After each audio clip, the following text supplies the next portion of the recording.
Hello students, welcome to this session. आज से हम लोग एडजेक्टिव्स स्टार्ट करेंगे। ठीक है, ये पहली क्लास है एडजेक्टिव की। हम लोगों ने नाउन, प्रोनाउन और आर्टिकल्स कंप्लीट कर लिया है। तो चलिए स्टार्ट करते हैं, देखते हैं आखिर क्या होता है एडजेक्टिव। देखो, एडजेक्टिव आखिर है क्या, है ना। देखो, नाउन, प्रोनाउन और आर्टिकल आपको समझ में आ गया। अब थोड़ा सा हम लोग एडजेक्टिव देखते हैं। देखो, जैसे कि हमारा ये पहला सेंटेंस क्या है, पहला सेंटेंस क्या लिखा है, Ram is a good boy. ठीक है, तो पहली चीज ये समझो, राम क्या है हमारा, राम हमारा नाउन है ना। अभी मैंने आपको पढ़ाया था किसी भी चीज का नाम नाउन होता है। यहाँ पे बॉय क्या है, बॉय भी हमारा नाउन हो गया। राम कौन सा नाउन है, प्रॉपर नाउन हो गया। बॉय कौन सा नाउन हो गया, कॉमन नाउन हो गया। ठीक है, अब देखो यहाँ पे एक वर्ड लिखा है, क्या लिखा है, गुड। ये गुड वर्ड किसके लिए लिखा है, बॉय के लिए। तो चलो हम लोग यहाँ पर एक सेंटेंस देखते हैं। मान लो सेंटेंस लिखा हुआ है, Ram is a boy. Ram is a boy का मतलब राम क्या है, राम एक लड़का है। नॉर्मल सी बात है, हम बोल रहे हैं राम क्या है, राम एक लड़का है। लेकिन अब अगर हम यहाँ पर लिख रहे हैं Ram is a good boy, Ram is a good boy का मतलब क्या है, राम एक अच्छा लड़का है। तो पहला सेंटेंस क्या बोल रहा है, पहला सेंटेंस बोल रहा है राम एक लड़का है, और दूसरा सेंटेंस बोल रहा है राम एक अच्छा लड़का है। तो जो दूसरा सेंटेंस है, इसमें हम लोग क्या कर रहे हैं, इसमें हम लोग राम की क्वालिटी बता रहे हैं, राम की क्वालिटी बता रहे हैं। और क्वालिटी कौन बता रहा है, ये जो गुड वर्ड लिखा है ना, ये क्वालिटी बता रहा है। ठीक है ना। Ram is a good boy, Ram कैसा लड़का है, राम एक अच्छा लड़का है। राम कैसा लड़का है, राम एक गुड बॉय है। तो ये जो गुड वर्ड है, तो ये क्या बता रहा है, ये बॉय की क्वालिटी बता रहा है ना। जब कोई वर्ड किसी दूसरे वर्ड की क्वालिटी बताता है, उसको हम लोग बोलते हैं एडजेक्टिव। ठीक है, तो एडजेक्टिव करता क्या है, एडजेक्टिव बेसिकली किसी चीज की, ध्यान से सुनिएगा, एडजेक्टिव बेसिकली किसी चीज की क्वालिटी बताता है। ठीक है, एडजेक्टिव क्या करता है, किसी चीज की क्वालिटी बताता है। जैसे अगर हम यहां पर लिख दें, Neha is an intelligent girl, तो यहाँ पे नेहा कैसी लड़की है, बुद्धिमान लड़की, इंटेलिजेंट लड़की है। तो ये जो इंटेलिजेंट है, ये किसके लिए यूज हो रहा है, गर्ल के लिए। और ये गर्ल कौन है, नेहा। तो ये इंटेलिजेंट किसकी क्वालिटी बता रहा है, नेहा की क्वालिटी बता रहा है। और जब किसी की क्वालिटी बताई जाती है तो उसको बोलते हैं एडजेक्टिव। जैसे अगर हम यहां पर लिखे ब्यूटीफुल गर्ल, तो ये गर्ल कैसी है, ब्यूटीफुल। तो ये ब्यूटीफुल किसके लिए यूज हो रहा है, गर्ल के लिए। तो ब्यूटीफुल किसकी क्वालिटी बता रहा है, गर्ल की। तो ये ब्यूटीफुल क्या हो गया हमारा, ये गर्ल तो हमारा नाउन हो गया, ब्यूटीफुल क्या हो गया, एडजेक्टिव। ठीक है, अगर हम यहाँ पर लिख देते हैं ऑनेस्ट बॉय, तो ये लड़का कैसा है, ये लड़का बिल्कुल ईमानदार है, ये लड़का बिल्कुल ऑनेस्ट है। तो ऑनेस्ट क्या हो गया, एडजेक्टिव। क्यों, क्योंकि ये बॉय की क्वालिटी बता रहा है। जब कोई वर्ड किसी की क्वालिटी बताता है या किसी चीज के बारे में बताता है, तो उसको बोला जाता है एडजेक्टिव। क्लियर, एडजेक्टिव क्या है। अच्छा, एक और चीज ध्यान दीजिए, अगर आपको कोई भी डाउट आ रहा है मेरी किसी भी क्लास में, तो देखो, एक तो मैं लाइव सेशंस ले रहा हूं डाउट के। ठीक है, तो लाइव सेशंस में क्या है, आप कोई भी डाउट है पूछ सकते हैं, कहीं से भी पूछ सकते हैं, किसी भी टॉपिक से, किसी भी बुक से आप पूछ सकते हैं। दूसरा पॉइंट क्या है, अगर आपके पास टाइम की प्रॉब्लम है, अगर टाइम मैनेज नहीं हो पा रहा है, आप अगर लाइव क्लास नहीं अटेंड कर पा रहे, तो आप क्या कर सकते हैं, अपनी प्रोफाइल में जाइए। आपकी प्रोफाइल में जाके वहां पर आपको एक ऑप्शन मिलेगा आस्क डाउट का, उस पर क्लिक करके आप अपना डाउट मुझे भेजिए, और मैं आपका डाउट जो है डिटेल में एक्सप्लेन करके उसका सॉल्यूशन आपको मैं भेज दूंगा। ठीक है, चलो नेक्स्ट चलते हैं। नेक्स्ट है हमारा, कितने टाइप के हमारे एडजेक्टिव्स होते हैं। तो देखो, अभी हमने देखा था हमारे नाउन कितने टाइप के होते हैं, प्रोनाउन कितने टाइप के होते हैं। उसी तरीके से हमारे पास एडजेक्टिव्स भी बहुत टाइप के होते हैं। पहला एडजेक्टिव है प्रॉपर एडजेक्टिव, दूसरा है एडजेक्टिव ऑफ क्वालिटी, तीसरा है क्वांटिटी, चौथा है एडजेक्टिव ऑफ नंबर, पांचवा है डिमॉन्स्ट्रेटिव एडजेक्टिव, छठवां है इंट्रोगेटिव एडजेक्टिव, सेवेंथ है एम्फेसाइजिंग एडजेक्टिव, फिर है एक्सक्लेमेटरी एडजेक्टिव, और फिर है हमारा पॉजेसिव एडजेक्टिव। अब देखो, इतने टाइप के हमारे मेन एडजेक्टिव्स होते हैं। अब देखो, एक बाय एक हम लोगों को पढ़ना है कि आखिर कौन कौन से एडजेक्टिव्स हैं, और इसके अलावा कौन कौन से रूल्स होते हैं इन एडजेक्टिव से रिलेटेड, ये भी बहुत इंपॉर्टेंट है। फिर हम देखेंगे आखिर कौन से क्वेश्चंस हैं जो इंपॉर्टेंट होते हैं और जो एग्जाम्स में आ चुके हैं। चलो स्टार्ट करते हैं हम लोग अपना पहला एडजेक्टिव। पहला एडजेक्टिव क्या है हमारा, पहला एडजेक्टिव है प्रॉपर एडजेक्टिव। तो देखो, प्रॉपर एडजेक्टिव क्या होता है, सीधा सा फंडा समझो। प्रॉपर एडजेक्टिव है ना, आपने सुना होगा प्रॉपर नाउन, मैंने पढ़ाया था आपको। तो प्रॉपर नाउन जो है वही प्रॉपर एडजेक्टिव, मतलब एक याद करने का बस फंडा समझ लो, मतलब लिंक करने का। प्रॉपर एडजेक्टिव मतलब प्रॉपर नाउन। तो जो एडजेक्टिव प्रॉपर नाउन से बनते हैं उन्हें बोलते हैं प्रॉपर एडजेक्टिव। जैसे कि अगर मान लो लिखा हुआ है इंडिया, तो इंडिया क्या है, नाउन है, कौन सा नाउन है, प्रॉपर नाउन। तो अब अगर हम बोल दें इंडियन, तो इंडियन क्या हो गया, प्रॉपर एडजेक्टिव। क्यों, अगर हम यहाँ पर लिख देते हैं ही इज एन इंडियन, तो ही इज एन इंडियन का मतलब क्या है, वो कौन है, इंडियन है। तो जो इंडियन वर्ड है ये क्या बोल रहा है, ये ही की क्वालिटी बता रहा है या ही के बारे में बता रहा है। ही के बारे में क्या बता रहा है, ये बता रहा है कि वो जो पर्सन है वो इंडिया से, वो इंडिया में रहता है। तो अगर किसी वर्ड से हमें किसी चीज के बारे में पता चलता है या क्वालिटी पता चलती है, उसको बोलते हैं एडजेक्टिव। ठीक है, तो इंडिया से बन गया इंडियन, अमेरिका से बन गया अमेरिकन। जितने प्रॉपर नाउन से प्रॉपर वर्ड्स बनते हैं उन्हें बोला जाता है प्रॉपर एडजेक्टिव। ठीक है, चल दूसरा देखते हैं एडजेक्टिव ऑफ क्वालिटी। तो क्वालिटी तो भी मैंने आपको बताया था, जैसे good boy, intelligent girl, beautiful girl. तो ये जो गुड है, गुड क्या है, क्वालिटी बता रहा है, कैसा लड़का है, अच्छा लड़का है। कैसी लड़की है, इंटेलिजेंट लड़की है। कैसी लड़की है, ब्यूटीफुल लड़की है। तो जिन वर्ड से हमें क्वालिटी पता चलती है, जिन वर्ड से हमें क्वालिटी पता चलती है, उन्हें बोला जाता है एडजेक्टिव ऑफ क्वालिटी। ठीक है, ऑनेस्ट बॉय था, तो ऑनेस्ट क्या है, क्वालिटी। तो जिनसे क्वालिटी पता चलेगी वो हो जाते हैं एडजेक्टिव ऑफ क्वालिटी। क्वांटिटी पता ही चल रहा है, क्वांटिटी का मतलब क्या होता है, क्वांटिटी का मतलब होता है कि जैसे किसी चीज को काउंट करना, कितनी ज्यादा चीज है, कम है, ज्यादा है, उसको बोलते हैं क्वांटिटी। एक बुक, दो बुक, तीन बुक, उनको बोलते हैं क्वांटिटी। ठीक है, क्वांटिटी में कौन कौन से एडजेक्टिव्स आ जाएंगे, देखो बेटा। पहला जैसे यहाँ पर है होल, ठीक है, some, enough, sufficient, no, full, entire, है ना। होल का मतलब सब, सम का मतलब कुछ, इनफ का मतलब क्या है कि हाँ इतना है कि काम चल जाएगा। ठीक है, सफिशिएंट मतलब वही इनफ वाला हो गया, नो मतलब नहीं, फुल मतलब भरा हुआ, एंटायर मतलब पूरा। तो जिनसे हमें क्वांटिटी पता चलती, क्वांटिटी मतलब कितनी चीज है, कम है, ज्यादा है, ठीक है, तो उसको बोलते हैं क्वांटिटी। ठीक है, अगर हम बोलते हैं यहां पर सम मिल्क, क्या बोल रहे हैं, सम मिल्क। ठीक है, तो ध्यान दीजिएगा, सम मिल्क। तो यहाँ पे सम मिल्क क्या हो गया, यहाँ पे क्या क्या दर्शा रहा है, अगर हम बोल रहे हैं सम मिल्क, तो सम मिल्क क्या दर्शा रहा है, थोड़ा मिल्क, है ना। तो ये क्या बता रहा है कि मिल्क कितना है, थोड़ा है। तो थोड़ा क्या हो गया, क्वांटिटी, इसको बोलते हैं एडजेक्टिव। और अटैच के साथ है, मिल्क के साथ है, मिल्क क्या होता है, नाउन। तो जो यहाँ पर नाउन के साथ में अटैच होगा वो क्या हो जाएगा, एडजेक्टिव। इनफ, है ना, तो इनफ क्या हो गया, quantity. I have enough pens, है ना। इनफ पेन्स क्या हो गया, ये बता रहा है कि मेरे पास काफी है ना, काम चलाने के लिए बहुत है। तो इनफ क्या हो गया, क्वांटिटी।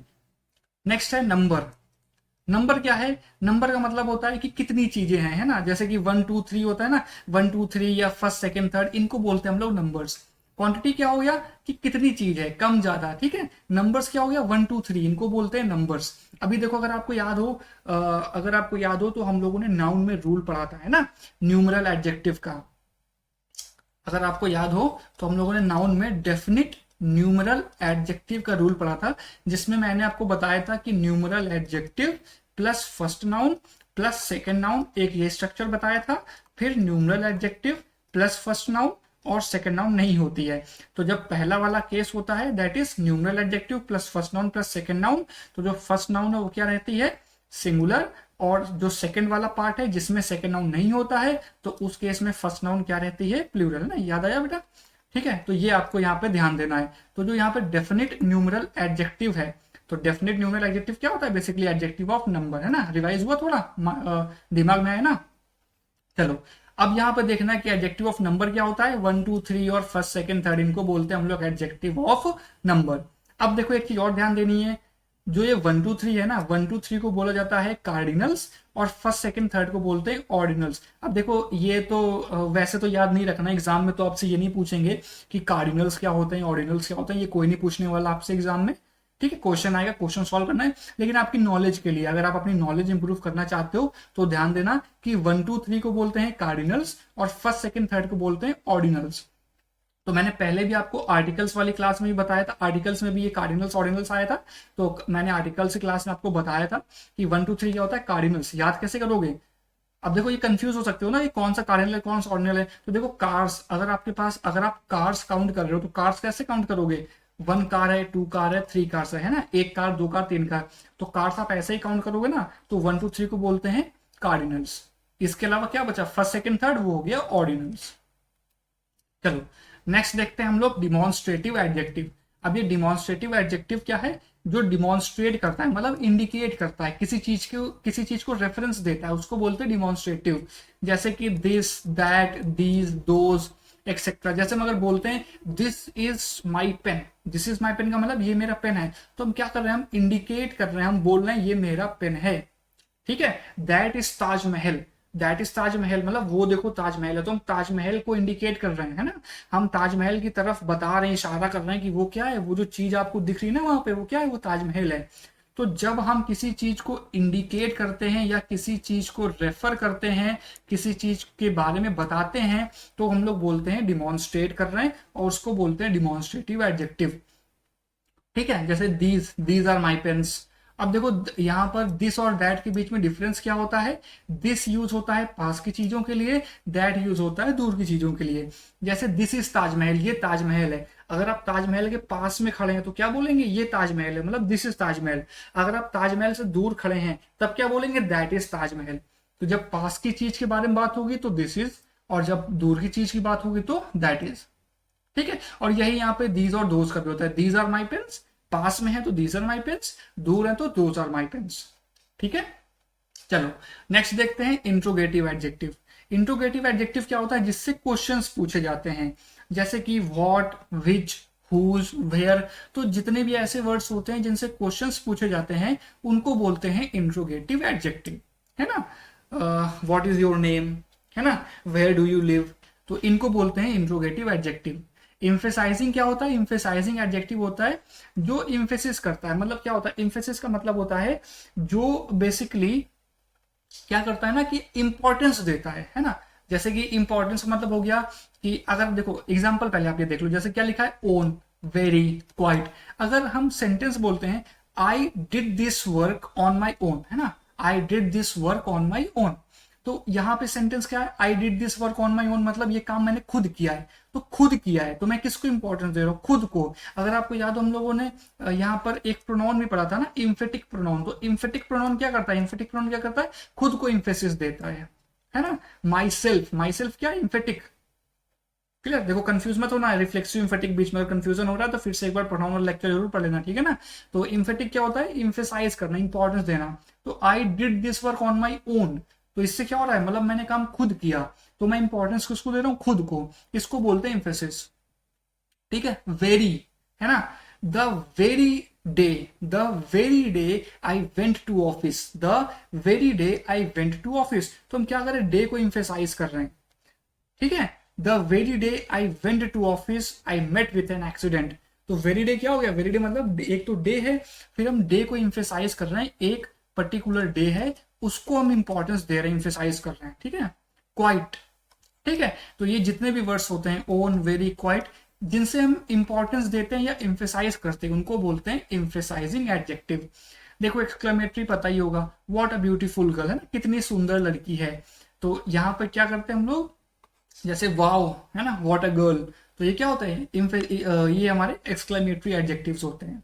ठीक है। जब बहुत ही एक ऐसी चीज होती है जो बहुत अच्छी होती है, बहुत खराब होती है ना, जैसे कि जो अनबिलीवेबल होता है उसको बोलते हैं एक्सक्लेमेशन। नेक्स्ट है पॉजिटिव एडजेक्टिव। पॉजिटिव एडजेक्टिव हमारे जैसे पॉजिटिव प्रोनाउंस होते हैं, माई, हिज, हर, है ना, योर, देयर, ये हमारे पॉजिटिव एडजेक्टिव्स होते हैं। अब आपको डाउट हो सकता है पॉजिटिव एडजेक्टिव और पॉजिटिव प्रोनाउन के बीच में, तो देखो प्रोनाउन क्या होता है, प्रोनाउन होता है जो नाउन की जगह पे यूज होता है, तो अगर ये नाउन की जगह पे यूज हो रहा है तो क्या होगा, प्रोनाउन। अगर नाउन के लिए यूज हो रहा है तो क्या हो जाएगा, ये एडजेक्टिव। अभी हम लोग डिटेल में पढ़ेंगे ना, पॉजिटिव एडजेक्टिव और प्रोनाउन के बीच में अभी हम लोग डिटेल में डिफरेंस देखेंगे। अभी तो मैं आपको सिर्फ एक ओवरव्यू दे रहा हूं कि आखिर हमारे पास कितने टाइप्स के यहाँ पर एडजेक्टिव्स होते हैं। ठीक है। फिर अभी हम लोग जो भी इंपॉर्टेंट पॉइंट्स है वो अभी डिटेल में पढ़ेंगे। क्लियर है। तो यहां तक आप सिर्फ इतना समझिए कि जो प्रोनाउन नाउन के लिए यूज होता, नाउन की जगह पे यूज होता है, मतलब जो वर्ड नाउन की जगह पे यूज होता है वो प्रोनाउन की तरह यूज होगा, और जो वर्ड नाउन के लिए यूज हो रहा है, नाउन की क्वालिटी बता रहा है, वो एडजेक्टिव के तौर पे यूज होगा। ठीक है। चलो नेक्स्ट हम लोग थोड़ा सा आगे बढ़ते हैं और देखते हैं, हमारे पास यहाँ पर दो वर्ड्स हैं, each and every. Each and every का यूज क्या होता है, देखो ईच एंड एवरी का यूज ये होता है कि जैसे कि यहां पर लिखा है ईच और एवरी। तो ईच एंड एवरी में डिफरेंस क्या होता है कि जो ईच है ना, इस ईच का यूज हम लोग दो चीजों के लिए भी कर सकते हैं और दो से ज्यादा के लिए भी कर सकते हैं, ठीक है। लेकिन जो एवरी है इसका यूज हमेशा दो से ज्यादा के लिए होगा, कभी भी दो चीजों के लिए एवरी का यूज हम नहीं करेंगे, ध्यान रखिएगा, बहुत इंपॉर्टेंट पॉइंट है। ईच का यूज हम दो के लिए कर सकते हैं और दो से ज्यादा के लिए भी कर सकते हैं, लेकिन एवरी का यूज हमेशा दो से ज्यादा के लिए ही करेंगे, ठीक है। ये हमारा पहला डिफरेंस है ईच एंड एवरी के लिए। दूसरा डिफरेंस है ईच एंड एवरी का कि जो ईच है ये बेसिकली डेफिनिट क्वालिटी को बताता है, क्वालिटी नहीं क्वांटिटी, डेफिनिट क्वांटिटी को बताता है, जबकि जो एवरी है ये इनडेफिनिट क्वांटिटी को बताता है। मतलब क्या, चलो थोड़ा सा मतलब देख लेते हैं ना, ऐसा ना कंफ्यूज हो जाओ। देखो पहले तो ईच एंड एवरी देख लो। Each boy got a prize, every bus was full. तो each boy got a prize का मतलब हर लड़के को प्राइज मिला, तो ईच का मतलब क्या होता है हर। एवरी बस वॉज फुल, हर बस फुल थी। तो ईच एंड एवरी का बेसिक मतलब सेम होता है, ठीक है। अब एक और चीज ध्यान देनी है कि ये जो हमारा ईच और ये जो हमारा एवरी होता है, ईच एंड एवरी, ये बेसिकली सिंगुलर में यूज होता है, ध्यान दीजिएगा।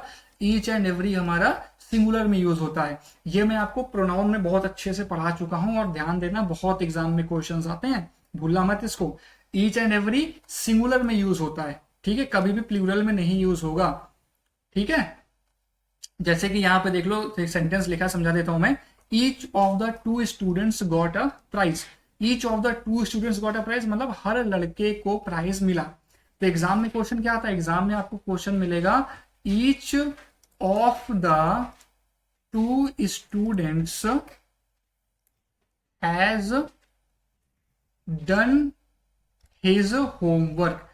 क्या सेंटेंस मिलेगा, each of the two students has done his homework. तो आपको ये ध्यान देना है कि जो ईच है, ईच का यूज किस में होता है, सिंगुलर में, ठीक है। तो अगर सिंगुलर में है तो यहाँ पे वर्ब क्या रहेगी, सिंगुलर, ठीक है। और अगर वर्ब सिंगुलर है तो ये जो यहाँ पर प्रोनाउन रहेगा ये क्या रहेगा, सिंगुलर। तो ईच के साथ में सिंगुलर, अगर ये सिंगुलर है, ईच एंड एवरी दोनों की बात हो रही है, तो इसके साथ में सिंगुलर वर्ब और सिंगुलर प्रोनाउन का यूज होगा। तो ये सेंटेंस हमारा सही है। गलत सेंटेंस क्या होगा, यहां पर दिया होगा each of the two students have, तो यहाँ पे हैव नहीं आएगा, ध्यान देना, क्या आएगा, हैज। या फिर यहाँ लिखा होगा each of the two students has done their homework, तो यहाँ पे देयर भी नहीं आएगा, क्या आएगा, हिज आएगा। ओके, ये हमारा पहला पॉइंट था। यही सेम केस एवरी के साथ में भी है। मान लो यहाँ पे लिखा होगा every, every of the two students has done his homework, ठीक है। एवरी के साथ में भी सिंगुलर वर्ब और सिंगुलर प्रोनाउन का यूज होगा। ये प्रोनाउन का चैप्टर मैंने डिटेल में पढ़ाया है, तो आप पढ़ लेना जाके वहां पे। चलो नेक्स्ट है कि ईच का यूज दो के लिए होगा और एवरी का दो से ज्यादा के लिए हमेशा होता है। ईच का दो से ज्यादा के लिए भी हो सकता है। देखो जैसे यहाँ है each of the two students got a prize, तो यहाँ पे देखो ईच का यूज हम कितने स्टूडेंट्स के साथ कर रहे हैं, दो के साथ। नेक्स्ट है each of the 10 students got a prize, तो यहाँ पर हम ईच का यूज कितने स्टूडेंट के साथ में कर रहे हैं, 10 स्टूडेंट के साथ में। मतलब ईच का यूज हम दो के साथ भी कर सकते हैं और दो से ज्यादा के साथ में भी कर सकते हैं, ये हमारा पॉइंट है, ठीक है। लेकिन every student got a prize, इसका मतलब क्या है, यहां पर स्टूडेंट ये कंफर्म है कि दो से ज्यादा हैं, ठीक है।